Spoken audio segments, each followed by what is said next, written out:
I'm Katrien Devolder. This is the Practical Ethics channel. What's distinctive about psychosomatic illness is that it involves the beliefs or the other attitudes that the patient has having an influence on the way that that illness presents. So this is part 3 of my interview with Richard Holton, Professor of Philosophy at the University of Cambridge. Professor Holton just gave the Uehiro lectures here at the University of Oxford. The theme was Illness and the Social Self. He talked about dementia, addiction, and psychosomatic disorders.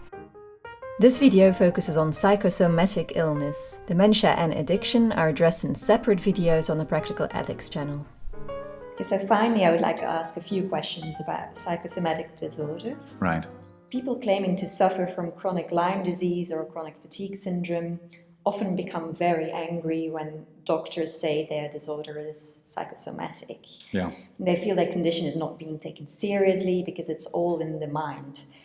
So, well, first of all, what is a psychosomatic illness? Is it the same as saying it's all in the mind? Yes, it's very hard, I think, to say exactly what a psychosomatic illness is. So it clearly can't just be the same as saying it's all in the mind, because psychological illness, psychiatric illness in general is in some degree in the mind, and we don't think schizophrenia is a psychosomatic illness. We don't think depression is a psychosomatic illness. So it has to be in the mind in a certain way. And I think the way people often think of this is that they think, well, there are sort of physical symptoms, and they're just caused by psychological states. But again, that's not really going to do it, because there are plenty of physical symptoms which are caused by psychological states, which again we don't think of as psychosomatic. I mean, go back to depression or something like that.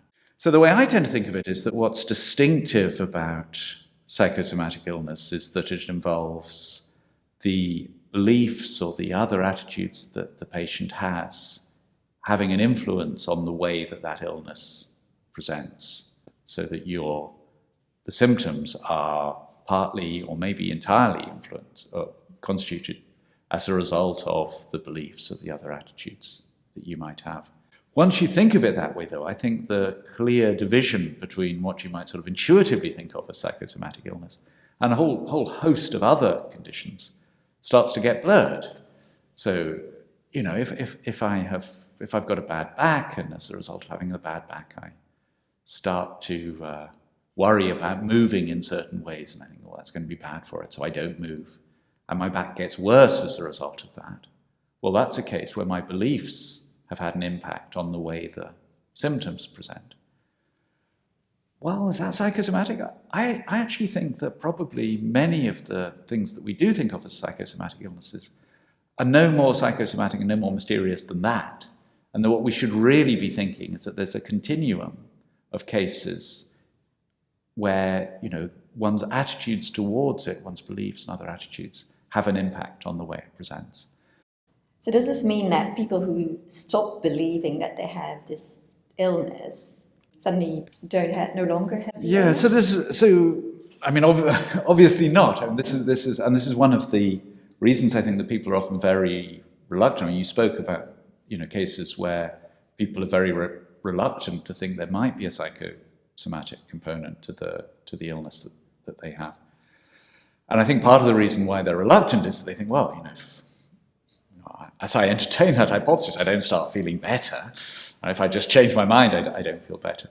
And of course, that's right. But I think there are other illnesses here which we can look at, which can provide a model for understanding what's going on. So one that has been looked at in quite some detail, and which seems to have neurologically quite a lot in common with some of these cases, is the issue of neglect that you get after a stroke sometimes. So someone who's had a stroke might be unable to see things in half of their field of vision. Again, there's evidence that they are seeing something there, but they're not consciously able to see it. And it looks as though what happens is that there's a form of neglect happening, which is a failure to be aware of what's going on. So the visual system itself is typically not impaired. What's impaired is the ability to use that visual information. But someone who's suffering from neglect in that way can't get out of it just by realizing that that's what's going wrong. You've got to have a therapy which involves them very slowly moving a little further into the area that they can't see and coming back and so on. And that's the way that treatment is typically done for that kind of condition. So likewise in the psychosomatic cases, even if it is a psychosomatic illness, it's not going to resolve just as you come to believe that. You're going to have a therapeutic treatment here, which takes you probably very slowly and starts to get you back to the state you were in before this happened. So do you think we should actually change the way we talk about psychosomatic illness? Should we even keep the categories physical or mental or psychosomatic disorders? Maybe we should just get rid of all. Yes, I think there's a lot to be said for just getting rid of a lot of these terms. You mentioned at the beginning the issues around things like chronic fatigue syndrome. The evidence there is, it's difficult, and I'm no expert on what's happening there. But one very striking thing is, as you said, there is great hostility from many people to the thought that there might be any kind of psychosomatic component. I think once you call it a psychosomatic component, you can very much understand why that is.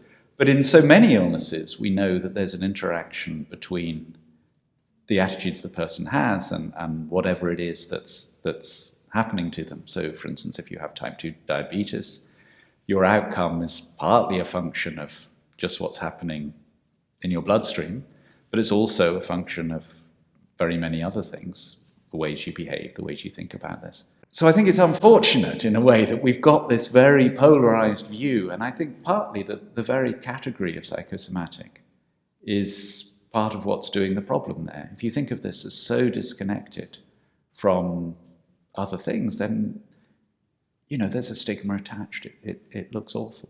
If, on the other hand, you think, no, the presentation of illness in general is going to be hugely conditioned by the attitudes of the people who have that. And sometimes it's going to be more at one extreme, sometimes more at the other, but there's a continuum there. Once you think of things that way, then it doesn't feel as threatening, and at least it should feel that the inquiry into what's happening in many of these cases where there's debate as to what's happening could be more open-minded and could be less hostile than a lot of it is at the moment. Thanks for watching. If you liked this video, don't forget to subscribe to the Practical Ethics channel.